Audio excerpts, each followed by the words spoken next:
574-69 Si algo infinito pudiese recorrer una magnitud infinita en un tiempo finito, cualquier parte finita suya recorrería la magnitud infinita. 575-70 El procedimiento a seguir sería la división del tiempo del movimiento en un número finito de partes, como en 238 a 20 ss. Desplazamiento es en un lugar. 8 Dificultades sobre el detenerse y el reposar. Puesto que todo lo que está naturalmente en movimiento o en reposo se mueve o está en reposo cuando, donde y como naturalmente lo hace, entonces lo que se está deteniendo tiene que estar en 25 movimiento cuando se está deteniendo, porque si no estuviese en movimiento tendría que estar en reposo, pero no podría llegar a estar en reposo lo que ya lo está. Demostrado esto, es también evidente que el detenerse tiene que producirse en el tiempo, pues lo que está en movimiento se mueve en el tiempo, y ya se ha indicado que lo que se está deteniendo está en movimiento, por lo que tiene que detenerse en el tiempo. Además, si cuando hablamos de más rápido, 30 o más lento, lo hacemos con respecto al tiempo, entonces también el proceso de estar deteniéndose puede ser más rápido o más lento 576. Y, por otra parte, lo que se está deteniendo tiene que detenerse en alguna parte del tiempo primero 577 en el que llega a detenerse. Porque, si el tiempo fuese dividido en dos partes, si no llegase a detenerse en ninguna de las dos no se podría detener en el tiempo total, de lo que resultaría que lo que se está deteniendo no se detendría. Y si llegase a detenerse solo en una de las dos partes del tiempo 578, no se detendría en el todo como el tiempo primero, pues llegaría a detenerse en este según una de las partes, como se ha dicho 35 antes con respecto a lo que está en movimiento 579. Y así como no hay un primer tiempo en el cual se mueva lo que está en movimiento, tampoco hay un primer tiempo 239 en el cual se detenga lo que se está deteniendo, pues no hay un tiempo primero 580 en lo que está en 576-71 como todo lo que se está detenido está todavía en movimiento, se siguen las mismas consecuencias que para lo que está en movimiento, está en el tiempo, en alguna parte del tiempo propio, pero sin que pueda determinarse en tal tiempo un momento primero en el que llegue a detenerse. 577-72 Si un cuerpo comienza a detenerse en T2 y se detiene en T2, entonces el intervalo T1 a T2 es el tiempo propio o primero en el que está llegando a detenerse. 578-73 Cal. Hetero no significa aquí como en 236b21 un tiempo en sentido lato que incluye el tiempo propio, en protoi, sino, a la inversa, un corto periodo de tiempo que es parte del tiempo propio. 579-74 CF 236b19 a 32. 580-75 Proton, que es el texto griego aparece sin especificar, lo tomamos aquí como referido al movimiento ni en lo que está deteniéndose. Así, supongamos que AB fuese el primer tiempo en el que una cosa se detiene. Entonces AB no podrá carecer de partes, ya que no puede haber movimiento en lo que carece de partes, por lo que algo de lo que 5 está en movimiento se habrá ya movido, en una parte de ese tiempo, y ya se ha mostrado que lo que está deteniéndose está en movimiento. Pero si AB es divisible, la detención se hará en alguna de las partes de AB, pues hemos mostrado antes que se está deteniendo en cada una de las partes del tiempo primero en el que se detiene. Así, puesto que hay un tiempo en el cual una cosa llega primariamente a detenerse, y este tiempo no es indivisible, ya que todo tiempo puede ser dividido en un número infinito de partes, no puede haber entonces un tiempo primero en el proceso de llegar a detenerse 581. Ni tampoco hay un primer tiempo en el cual lo que está reposando llegó a estar en reposo, porque no puede haber llegado a estar en reposo en lo que no tiene partes, ya que en algo indivisible no hay movimiento, y aquello en lo que puede haber movimiento es también aquello en lo que puede haber reposo, pues ya hemos dicho que el reposo es el estado de una cosa a la que es connatural el movimiento, pero que no se mueve cuando y en aquello en que naturalmente podría estar en movimiento. Y dijimos también que algo está en reposo cuando se encuentra ahora en el mismo estado en que estaba antes, de tal manera que no se lo puede determinar por referencia a un momento, sino por lo menos a 582. Luego aquello en lo que algo está en reposo no puede carecer de partes.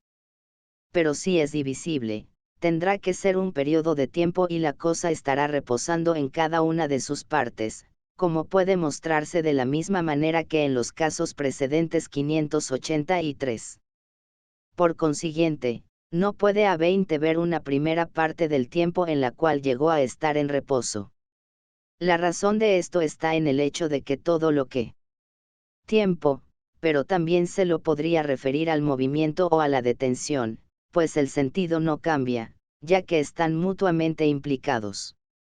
581-76 Dicho de otro modo, si T1-Tn es el tiempo propio o, primero, durante el cual una cosa llega a detenerse, y si T1-T3 es una parte de T1-Tn, habrá siempre un parte de una T2, que es parte de T1-T2, en el cual dicha cosa estará llegando a detenerse o estará en movimiento. Se repite aquí la misma argumentación hecha sobre el primer, cuando, en el comienzo del cambio. 582-77 Decir que una cosa ha estado en reposo en AB significa que no ha cambiado de AB. Siendo hay instantes numéricamente distintos que incluyen intervalo de tiempo que tiene partes. 583-78 CF 238 B 31-6. Está en reposo o en movimiento está en el tiempo, y no hay una primera parte del tiempo ni de una magnitud ni en general de algo continuo, pues todo continuo es infinitamente divisible. Y puesto que todo lo que está en movimiento se mueve en el tiempo y cambia de algo a algo, es imposible que en este tiempo, tomado en sí mismo y no según una de sus 25 partes, lo que está en movimiento se mueva con respecto a algo primero. Pues el estar en reposo es un estar en lo mismo durante un cierto tiempo, tanto la cosa misma como cada una de sus partes. Y así decimos que una cosa está en reposo cuando en uno y otro momento se puede decir con verdad que está en un mismo lugar, la cosa misma y sus partes.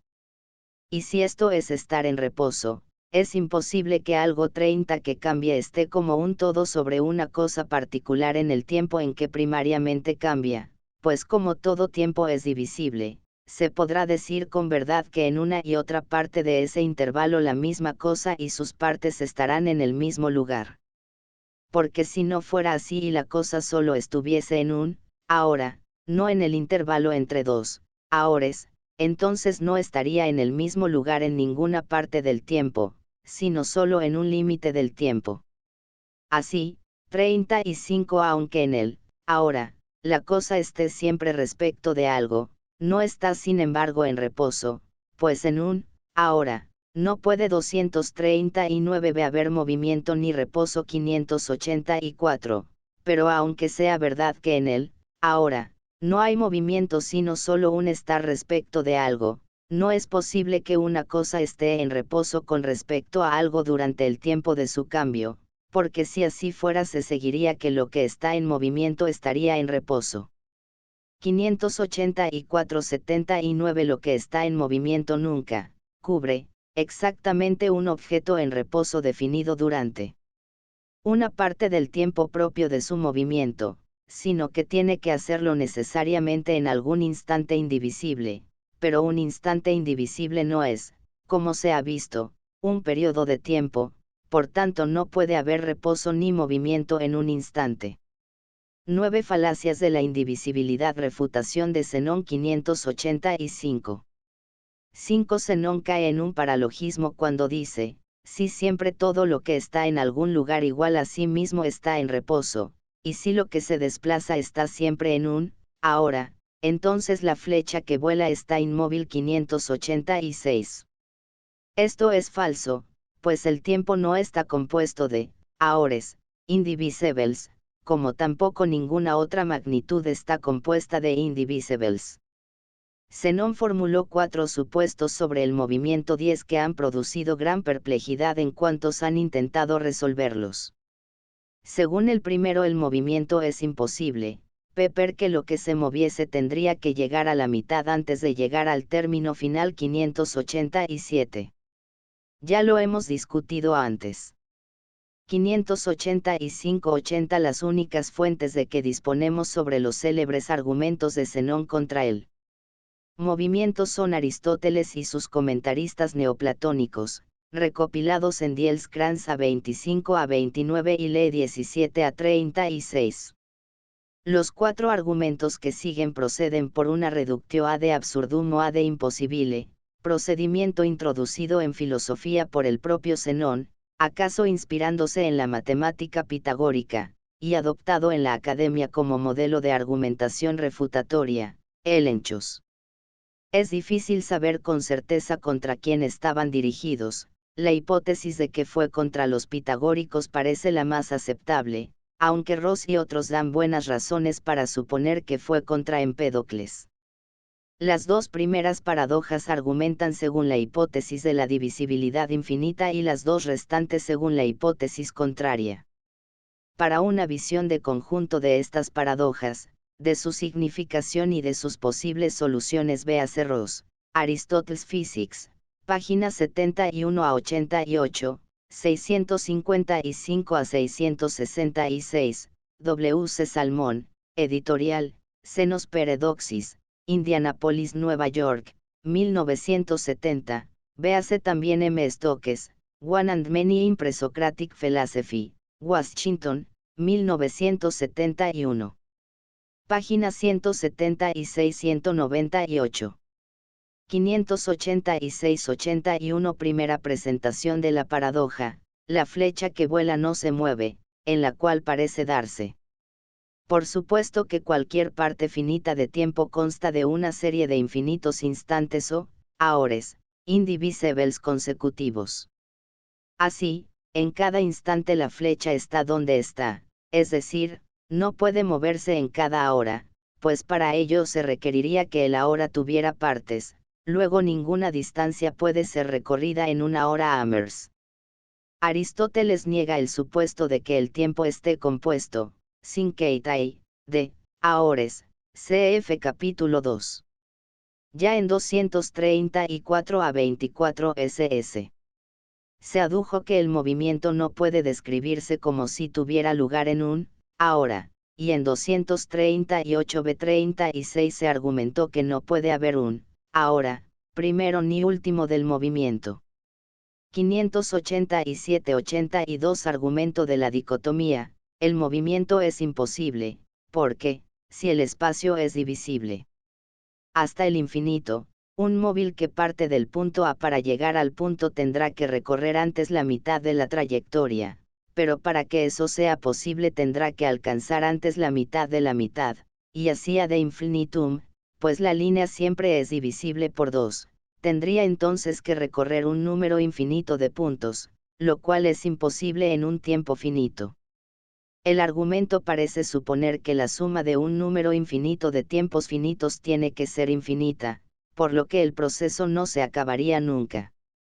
Para su refutación Aristóteles nos remite a 233-21, no es lo mismo infinito en divisibilidad que infinito en extensión.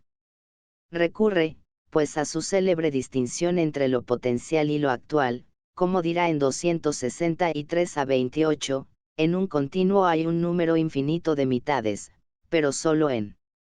El segundo argumento, conocido como Aquiles, 588, es este: el corredor más lento nunca podrá ser alcanzado por el 15 más veloz, pues el perseguidor tendría que llegar primero al punto desde donde partió el perseguido, de tal manera que el corredor más lento mantendrá siempre la delantera. Este argumento es el mismo que el dicotómico, aunque con la diferencia de que las magnitudes sucesivamente tomadas no 20 son divididas en 2. La conclusión es que el corredor más lento nunca será alcanzado y el procedimiento es el mismo que el del argumento por dicotomía, pues en ambos casos se concluye que no se puede llegar al límite si se divide la magnitud de cierta manera, aunque en este se añade que incluso el corredor más veloz según la tradición tiene que 25 fracasar en su persecución del que es más lento, por tanto la refutación tendrá que ser la misma en ambos casos. En cuanto al segundo, es falso pensar que el que va delante no puede ser alcanzado. Ciertamente, no será alcanzado mientras vaya delante, pero será alcanzado si se admite que la distancia a recorrer es finita. Tales son los dos primeros argumentos. 30. El tercero, ya mencionado antes, pretende que la flecha que vuela está detenida 589. Esta conclusión solo se sigue si se admite que el tiempo está compuesto de ahores, pero si no se lo admite la conclusión no se sigue. El cuarto argumento 590 supone dos series contrapuestas de cuerpos de igual potencia, no en acto. 588-83 La paradoja de Aquiles y la tortuga. El argumento es similar al anterior y se le puede aplicar la misma crítica. Aquiles tendrá que recorrer un número infinito de puntos para alcanzar a la tortuga, pero esto es imposible, porque para darle alcance tendría que transcurrir un número infinito de instantes o ahores, desde el momento en que partieron. Pero, de esto, que es verdad, no se sigue que un número infinito de instantes constituya un tiempo infinito, como tampoco que un número infinito de puntos constituya una extensión o líneas infinita. Una vez más, como se dirá en 241-3, el tiempo no está compuesto de instantes ni la línea de puntos ni el movimiento de kinemata. 589-84-589 La flecha que vuela, es el argumento de comienzos del capítulo, en el que se parte de la suposición de que el tiempo se compone de mínimos indivisibles. El sentido común podría suponer que si en un instante la flecha ocupa una posición, en el instante siguiente ocupará otra, pero como ya se ha visto no hay un instante siguiente, pues, por muy próximos que podamos suponerlos, siempre habrá entre ellos infinitos instantes. 590-85 El estadio.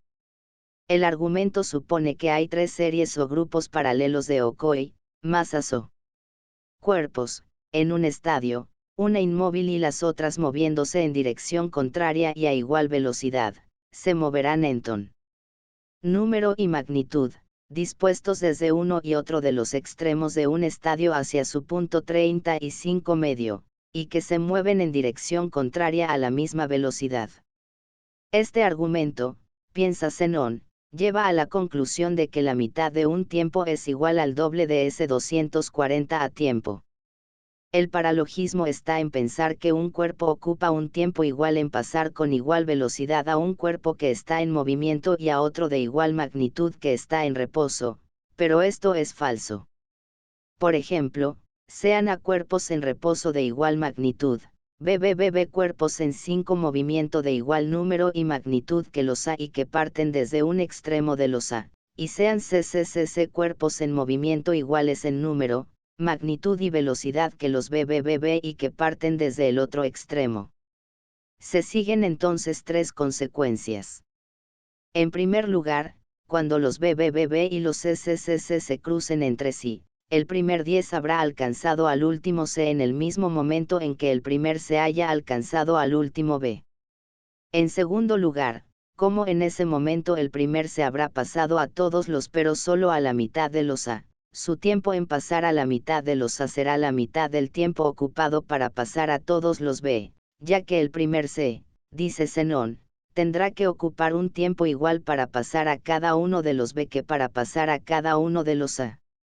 En tercer lugar, en ese mismo tiempo todos los B habrán pasado a todos los C, porque, como el primer C ocupa el mismo tiempo para pasar a cada 15 uno de los A y a cada uno de los B, así dice Zenón, el primer C y el primer B alcanzarán simultáneamente los extremos del estadio, ya que cada uno de ellos ocupa un tiempo igual para pasar a cada uno de los A. Este es el argumento.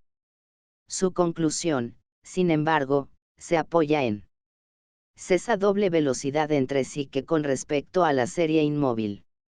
Así, con respecto a la serie inmóvil, cada serie móvil avanzará a través de momentos indivisibles de tiempo, pero consideradas entre sí avanzarán por mitades de tiempo. Luego los indivisibles se dividirán y la mitad de un tiempo dado será igual al doble de ese tiempo. Así, supuesto que los A representan la serie inmóvil, cuando B1 haya llegado a A4, C1 habrá pasado a todos los, y viceversa.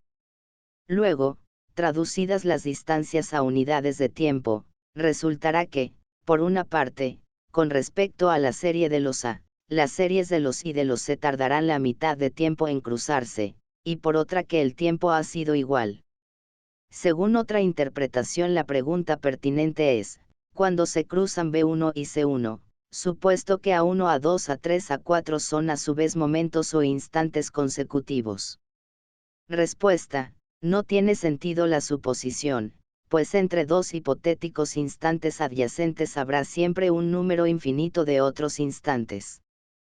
Luego ningún tiempo finito puede estar constituido por un número finito de instantes indivisibles consecutivos. Para un estudio en detalle de este argumento, véase Ross, página 660-665. La falacia que hemos indicado. Tampoco en el caso de un cambio por contradicción. 591-20. Nos encontramos ante una dificultad insuperable.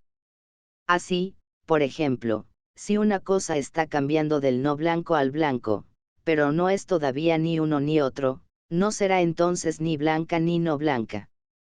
Porque, aunque la cosa no sea todavía enteramente de una u otra condición, nada nos impide que la llamemos blanca, o no blanca, ya que llamamos así a algo no porque lo sea enteramente, sino porque lo es en la mayoría de sus partes o en sus principales partes. No estar 25 en un determinado estado no es lo mismo que no estar enteramente en él. Y de la misma manera, si se trata de un cambio que tiene como extremo el ser y el no ser o cualquiera otro par de contradictorios, la cosa que cambia tiene que estar en uno u otro de los opuestos, aunque no se requiere que esté enteramente en uno o en otro. Y en el caso de un círculo o de una esfera en rotación, o en general de algo que se mueva sobre sí mismo, no se trata de decir que estén reposando sobre sí mismos porque la cosa y sus partes están durante algún tiempo en el mismo lugar, y por lo tanto que estén a la vez en reposo y en movimiento. Pues, en primer lugar, sus partes no están en el mismo lugar durante algún tiempo, y, en segundo lugar, 240b también el todo está siempre cambiando de una posición a otra, porque la circunferencia que parte de A no es la misma que la que parte de O, C o de cualquier otro punto, salvo accidentalmente, como el hombre músico es siempre hombre 592. Así pues, la circunferencia estará siempre cambiando 5 de una a otra posición y jamás estará en reposo. Y lo mismo ocurrirá con la esfera en rotación y con cualquier otra cosa que se mueva sobre sí misma. 591-86. Como se indicó en 225 12 a 20, cambios en Tei antipasei, o kata antifasin, son Génesis y Torah. Ahora, hay casos en que solo tenemos una generación cualificada, Génesis tis, como en el ejemplo, del paso del no blanco al blanco. En otros tenemos una generación estricta o simpliciter, Génesis aple, como en el paso del no ser al ser. Tanto en uno como otro tipo de génesis lo que llega a ser habrá llegado a ser en algún instante o en algún intervalo de tiempo, por ejemplo la génesis de un hombre a partir del plasma germinal, supuesto que se haya establecido lo que se entiende por hombre. 592-87. En cierto sentido se puede decir que una esfera en rotación está en reposo como un todo, ya que no cambia de posición con respecto al lugar en que está. Pero como las partes cambian posicionalmente unas respecto de otras, cabe hablar de un cambio rotacional de la esfera como un todo en virtud de sus partes. Este cambio posicional de las partes será distinto, con una distinción toi e nai, según lo consideremos desde el punto de vista de una parte o de otra, aunque toi hipokeimenoi sea el mismo. Con el ejemplo de hombre músico, parece que se quiere decir que, cuando llega a ser músico, el hombre cambia, pero como sigue siendo hombre, no cambia. 10. Imposibilidad de movimiento de lo indivisible. Demostrado lo anterior, afirmamos ahora que lo que no tiene partes 593 no puede estar en movimiento si no es por accidente, esto es, solo en tanto que es una 10 parte de un cuerpo o una magnitud en movimiento, como cuando lo que está en un barco se mueve por el desplazamiento del barco o la parte por el desplazamiento del todo. Entiendo por lo que no tiene partes, lo que es cuantitativamente indivisible. Pues los movimientos de las partes son distintos según se las considere con respecto a sí mismas o con respecto al movimiento de todo. Esta diferencia se puede observar con claridad en el caso de la rotación de la esfera, pues las partes próximas al centro no se mueven a la misma velocidad que las partes próximas a la superficie o que la esfera total, como si el movimiento no tuviese unidad. Así pues, como hemos dicho, lo que no tiene parte solo puede estar en movimiento como el que está sentado en un barco está en movimiento cuando el barco navega, pero no 20 puede estarlo por sí mismo. Pues supongamos que lo que no tiene partes está cambiando de A a B C, sea una magnitud a otra, o de una forma a otra, o de algo a su contradictorio, y que D sea el tiempo primero en el que ha cambiado. Entonces, durante el tiempo en el que esté cambiando tendrá que estar en AB o en BC o parcialmente en uno y parcialmente en el otro, pues, como hemos dicho, todo lo 25 que cambia lo hace de esta manera. Pero no puede estar parcialmente en cada uno de los términos, porque entonces sería divisible en partes. Tampoco puede estar en BC, porque entonces habría completado el cambio lo que hemos supuesto que está cambiando. Por tanto solo puede estar en AB durante el tiempo en que esté cambiando. Pero entonces estaría en reposo, porque, como hemos mostrado 594, lo que 30 está en el mismo estado durante un cierto tiempo está en reposo.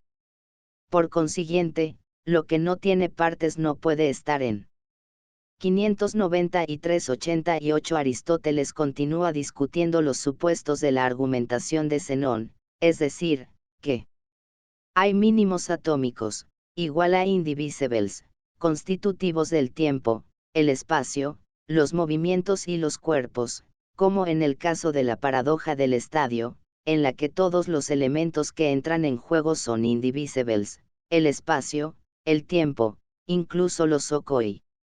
En la discusión que sigue parece tomarse como modelo de referencia el punto matemático, que es conceptualmente indivisible, átomon, Amers, a diairetón, a diferencia del átomo de Demócrito, presentado como físicamente indivisible. Para Aristóteles, un indivisible carece de movilidad por sí misma, solo la tiene en cuanto parte conceptual de otra cosa. 594-89 CF 239 a 27. Movimiento ni en general estar cambiando. Solo hay una manera en que sería posible su movimiento, a saber, que el tiempo estuviese compuesto de ahores, 595, en cuyo caso completaría en cada ahora un movimiento o cambio, de suerte que jamás estaría en el proceso de estar moviendo 241 C, sino siempre en la condición de haberse movido. Pero ya hemos mostrado antes 596 que esto es imposible, porque el tiempo no está compuesto de ahores, ni una línea de puntos, ni tampoco un movimiento en acto de movimientos. Ya cumplidos 597, pues quien afirme lo anterior no hace sino 5 suponer que el movimiento está compuesto de átomos de movimiento, como si el tiempo estuviera compuesto de ahores, o la magnitud de puntos. Además, el argumento que sigue muestra también con evidencia que no puede haber movimiento de un punto ni de nada que sea indivisible. Todo lo que está en movimiento no puede moverse sobre una magnitud mayor que sí mismo antes de haberlo hecho sobre otra igual o menor que sí mismo. Si esto es así, es evidente que también un punto 10 tendría que moverse primero sobre algo igual o menor que sí mismo 598. Pero como es indivisible, no puede moverse primero sobre algo menor que sí mismo, luego tendrá que moverse sobre algo que sea igual a sí mismo. Una línea estaría entonces compuesta de puntos, ya que al continuar moviéndose sobre una y otra parte iguales a sí mismo el punto sería la medida de la línea total. Pero, como esto es imposible que lo indivisible se mueva. 15. Además, si todo se mueve en el tiempo, pero nunca en un ahora, y si todo tiempo es divisible, para toda cosa que esté en movimiento tendrá que haber un tiempo menor. 595-90 como indica Ross. Esto se sigue de 235 al 3b5, donde se mostró que tienen las mismas. De aire 6 el tiempo de un movimiento, el ser movido, el cuerpo movido y aquello sobre lo cual se cumple el movimiento.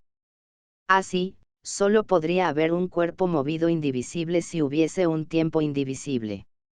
596-91 CF 237 al 7b22. Se trata de uno de los axiomas básicos de la física aristotélica: un continuo, es decir, lo que es esencialmente divisible, no puede estar hecho de indivisibles. 597-92 Kinesis estaña hecho de kinemata. Kinema sería un movimiento ya cumplido, CF 232 a 8. Kinesis un movimiento que se está realizando. 598-93 Para que un punto pudiera moverse sobre una magnitud igual al sí mismo tendría que ser una magnitud, a su vez, para que pudiese medir la línea esta tendría que estar constituida por puntos indivisibles contiguos, pero lo que es conceptualmente indivisible no puede estar en contiguidad con otro indivisible, CF 206b9-12.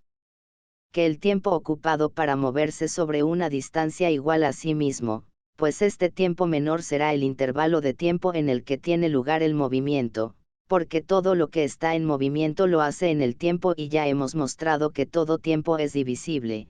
599. Luego, si un punto se moviese, tendría que haber un tiempo menor que el tiempo 20 en el cual se hubiese movido sobre algo igual a sí mismo. Pero esto es imposible, ya que en un tiempo menor necesariamente tendría que haberse movido sobre algo menor que sí mismo, y entonces lo indivisible sería divisible en algo más pequeño que sí mismo, así como el tiempo es divisible en tiempos más pequeños. Porque solo hay una manera en que podría moverse lo que no tiene partes y es indivisible, a saber, que se pudiera mover en un ahora indivisible, pues el argumento es el mismo cuando se supone que hay MOV25 movimiento en un ahora, y cuando se supone que hay movimiento de algo indivisible 600. No hay ningún cambio que sea ilimitado 601, pues todo cambio, sea entre contradictorios o entre contrarios, es un cambio de algo a algo. Así, en los cambios entre contradictorios sus límites son la afirmación y la negación. Por ejemplo, en la generación, el límite es el ser y en la destrucción, el no ser, pero en los cambios entre contrarios K3 o da uno de los contrarios es un límite, pues son los extremos del cambio. Y también la alteración tiene límites, pues toda alteración procede de una cualidad contraria a otra.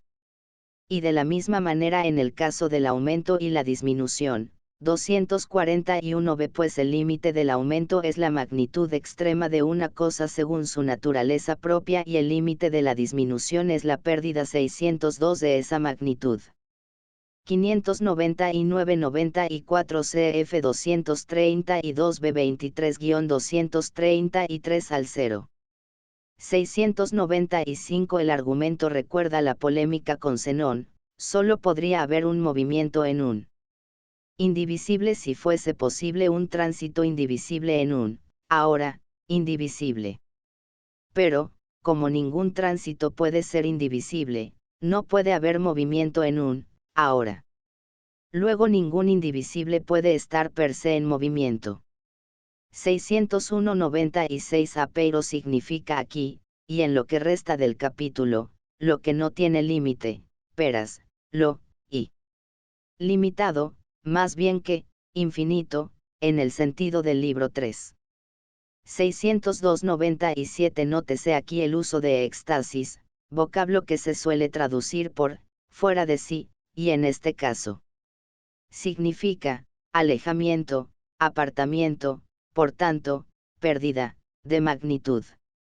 El vocablo tiene otros usos en el corpus, por ejemplo, acerca del cielo 286 al 8, lo que es parafisín se genera como éxtasis de lo que es catafisín, según naturaleza. Otro uso en 246b2, donde se presenta la oposición teleioseis diagonal éxtasis, perfecciones diagonal defectos. El desplazamiento no es limitado de esta manera, pues no todo desplazamiento es entre contrarios. Pero, así como lo que es imposible que sea cortado 603 es tal porque no permite ser cortado, pues, imposible, se dice en varios 5 sentidos, y no permite que sea cortado lo que no puede ser cortado y, en general, que esté llegando a ser lo que es imposible que llegue a ser. Así también lo que no puede completar un cambio es incapaz de estar cambiando hacia aquello que es imposible que cambie. Por lo tanto, si lo que se está desplazando está cambiando hacia algún lugar, entonces tendrá la posibilidad de completar el cambio. Luego su movimiento no es ilimitado, ni puede desplazarse sobre una distancia ilimitada, pues es imposible que recorra tal distancia. Es, pues, evidente que un cambio no puede ser ilimitado en el sentido de que no tenga límites que lo determinen. Queda por considerar si puede haber algún cambio, uno e idéntico, que sea infinito con respecto al tiempo. Si el cambio no tuviese unidad, nada impediría que fuese infinito 15 en este sentido. Por ejemplo, si después de un movimiento local hubiese una alteración, y después de la alteración un aumento, y después una generación, y así sucesivamente, pues si así fuese habría siempre un movimiento con respecto al tiempo. Pero tal movimiento no sería uno, ya que no tiene unidad lo que resulta compuesto de todos esos cambios. Si ha de ser uno, ningún movimiento puede ser infinito con 20 respecto al tiempo, con una sola excepción, el movimiento circular. 603-98 Quizás con, lo que es imposible de ser cortado, se esté refiriendo al átomo de Demócrito. Libro 7, resumen. Capítulo 1. El principio del movimiento y la necesidad de un primer movimiento. Tesis: todo lo movido es movido por otro. Evidencia en el caso de que el movimiento sea otra cosa. Prueba en el caso de los semovientes. Demostración de un primer moviente por imposibilidad de una serie infinita. Se dan dos argumentos.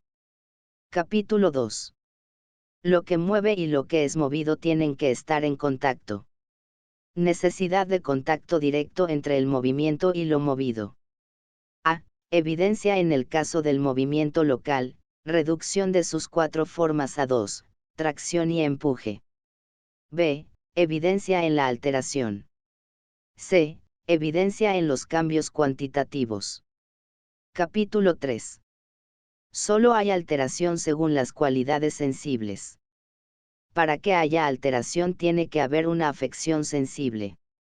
Diferencia con otros procesos en los que hay cambios cualitativos. La conformación de la materia no es alteración. Tampoco lo es la generación.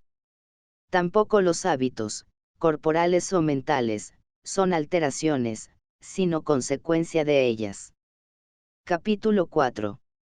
Comparabilidad de los movimientos. No todos los movimientos son comparables. Regla: lo son cuando el respecto de comparación es inequívoco. Restricción: a veces no es suficiente, porque el sujeto de atribución es ambiguo. Nuevo supuesto: que la comparabilidad dependa del sujeto de atribución.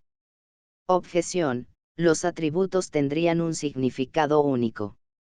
Conclusión: no solo el atributo tiene que ser inequívoco, sino que tiene que haber también una diferenciación específica. Solo los movimientos de la misma especie son comparables. La diferencia específica. Comparación de las alteraciones. Problemas en los casos de generación y destrucción. Capítulo 5. Relación entre las fuerzas y los movimientos. Resumen sobre las condiciones del movimiento. Proporcionalidad entre la distancia recorrida, la fuerza motriz y el tiempo, y en la relación inversa con el peso del cuerpo. Refutación de la paradoja de Zenón sobre el grano de mijo. La potencia de dos fuerzas motrices unificadas es igual a la suma de las mismas. Aplicación de estos principios a las alteraciones y los aumentos cuantitativos. Libro 7. 1. El principio del movimiento y la necesidad de un primer moviente. Todo lo que está en movimiento tiene 241 ve que ser movido por algo 604. Porque, si no tiene en sí mismo el principio de su MOU 35 movimiento, es evidente que es movido por otra cosa, pues lo que lo mueve tendrá que ser otra cosa.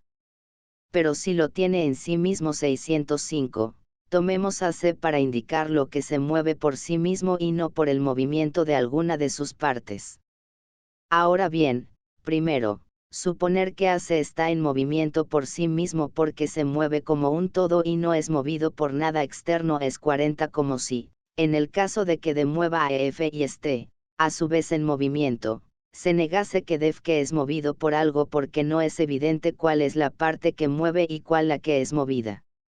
Además, lo que esté en movimiento sin ser 242ª 35 movido por algo no cesaría de estar en movimiento porque alguna otra cosa esté en reposo, pero tendrá que ser movido por algo si está en reposo porque algo ha cesado en su movimiento. Si esto se acepta, todo lo que está en movimiento tiene que ser movido por algo. Puesto que hemos supuesto que AC está en movimiento 40 to, tiene que ser divisible, pues todo lo que está en movimiento es divisible 606. Dividámoslo entonces en B. Pues bien, cuando BC no esté en movimiento tampoco AC lo estará, porque si lo estuviese, es manifiesto que AB estaría en movimiento cuando BC esté en reposo, en cuyo caso AC no estaría en movimiento en sí mismo y primariamente. Pero hemos supuesto que AC está en movimiento en sí mismo y 45 primariamente. Luego si BC no está en movimiento, AC. 604.1 Esta sentencia fue tomada por los aristotélicos medievales como la formulación del célebre principio de causalidad, omne quod movetur ab alio movetur. En el texto griego se la enuncia en forma pasiva, todo lo movido es movido por algo. Para Aristóteles la razón es clara, como el acto es siempre anterior a la potencia, el movimiento en tanto que actualidad de lo potencial en cuanto tal, 201b31, exige que algo actual actualice lo potencial, es decir, exige siempre una causa.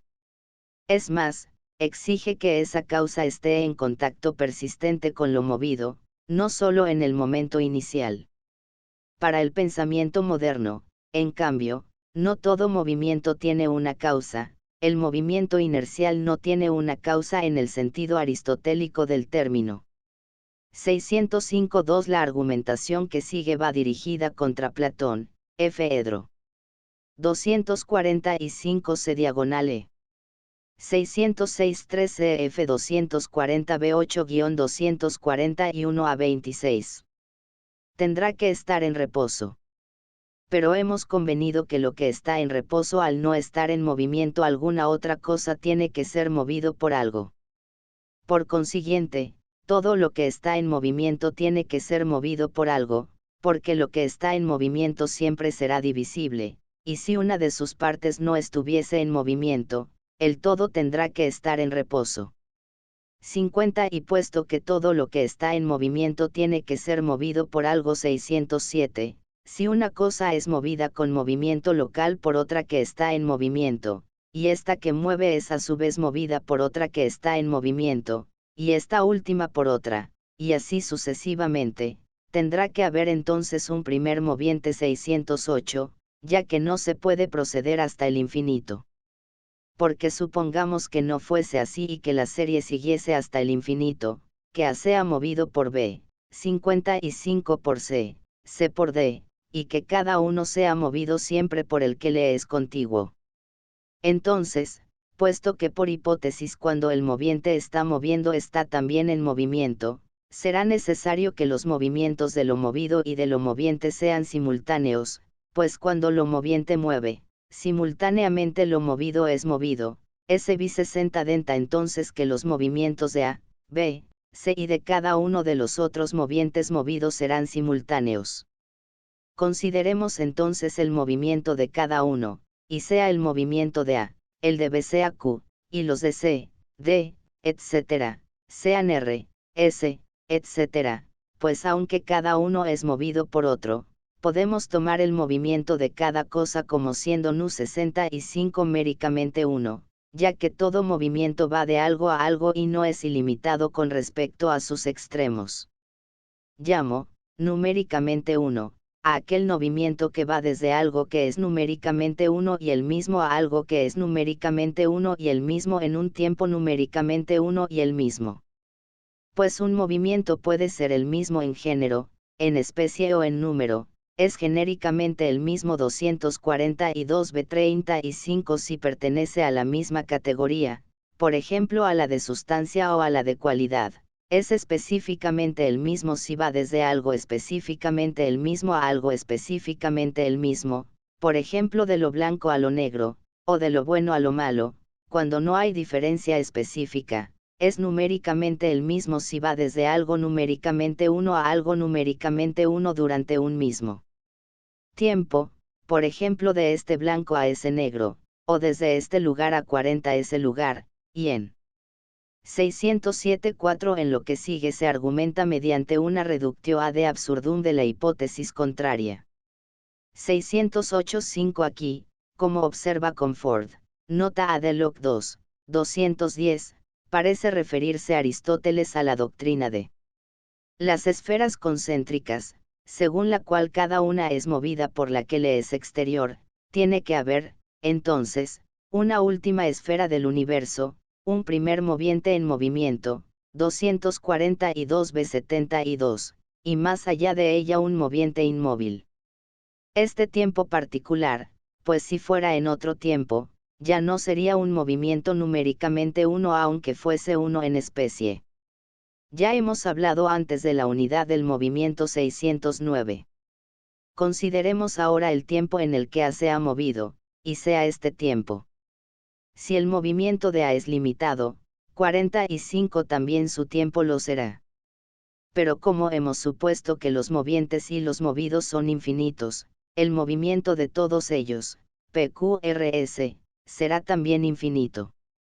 Pues es posible que los movimientos de A, D y de los otros sean iguales, y es posible también que algunos sean mayores, estamos suponiendo lo que es meramente posible, pero, tanto si son iguales como si algunos son mayores, en ambos casos 50 el movimiento total resultante será infinito.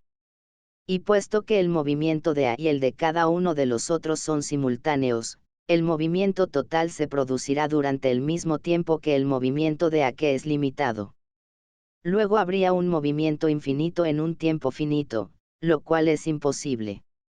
Podría parecer que con esta argumentación se ha demostrado la afirmación inicial, pero todavía no ha sido de 55 mostrada, pues no se ha puesto de manifiesto ninguna imposibilidad.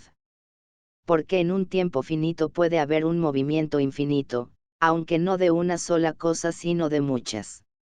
Y esto es lo que ocurre en este caso, pues cada cosa se mueve según su propio movimiento y no hay ninguna imposibilidad en que muchas cosas sean movidas simultáneamente. Pero si lo que primariamente mueve según el lugar y con un movimiento corpóreo tiene que estar necesariamente 60 en contacto o en continuidad con lo que es movido, como observamos en todos los movimientos, también las cosas movidas y las cosas movientes tienen que ser continuas o estar en contacto entre sí, de tal manera que todas ellas formen una unidad. Y no hay ninguna diferencia en que esa unidad sea finita o infinita, pues en cualquier caso el movimiento total será infinito si las cosas en movimiento 65 son infinitas, sean sus movimientos iguales o unos mayores que otros, como por hipótesis es posible, ya que estamos considerando la cuestión según su posibilidad. Así pues, si la totalidad de ABCD, sea finita o infinita, se mueve con el movimiento PQRS, en un tiempo que es finito, entonces algo finito o infinito cumplirá un movimiento 70 to infinito en un tiempo finito, lo cual es imposible tanto en uno como en otro caso 610. De ahí que sea necesario. 609-6-227 B3-229 A6. 617 CF 238 a 31 B22. Detenerse y admitir que hay un primer moviente y un primer movido. El hecho de que esta imposibilidad resulte de una hipótesis es indiferente, pues hemos tomado la hipótesis como posi ducentésima cuadragésima tercera 30 bli, y de la suposición de una posibilidad no puede resultar ninguna imposibilidad. 2. Lo que mueve y lo que es movido tienen que estar en contacto. El primer 611 moviente, entendido no como fin, sino como principio de donde viene el movimiento, está junto con lo movido, digo, junto, 612 porque no hay nada intermedio entre ellos, esto es común en todo lo que es movido y todo lo que mueve. Y 35 puesto que hay tres clases de movimientos, el local, el cuantitativo y el cualitativo, tiene que haber también tres clases de movientes, el desplazante, el alterante, el aumentante y el disminuyente. Hablemos primero del movimiento 40 local, pues este es el primer movimiento 613. 10. Todo lo que es desplazado, o se mueve por sí mismo o es movido por otro. En el caso de lo que se mueve por sí mismo es evidente que lo movido y lo moviente están juntos, pues lo que la mueve está en la cosa misma, de tal manera que no hay nada intermedio entre ambos. En cuanto al movimiento de lo que es movido por otro, este puede ser de cuatro maneras, ya que hay cuatro formas de desplazamiento de una cosa por otra: tracción, empuje, transporte y rotación, pues todos los movimientos locales se reducen a estos. En efecto, la impulsión es un empuje en el que el moviente que actúa por sí acompaña a lo que empuja, y la expulsión 20 es aquel empuje en el que el moviente no acompaña a lo que ha movido. En cuanto al lanzamiento, este ocurre cuando 243 vedo el moviente produce un movimiento fuera de sí con mayor ímpetu que el movimiento natural, desplazando la cosa hasta donde el movimiento tenga fuerza.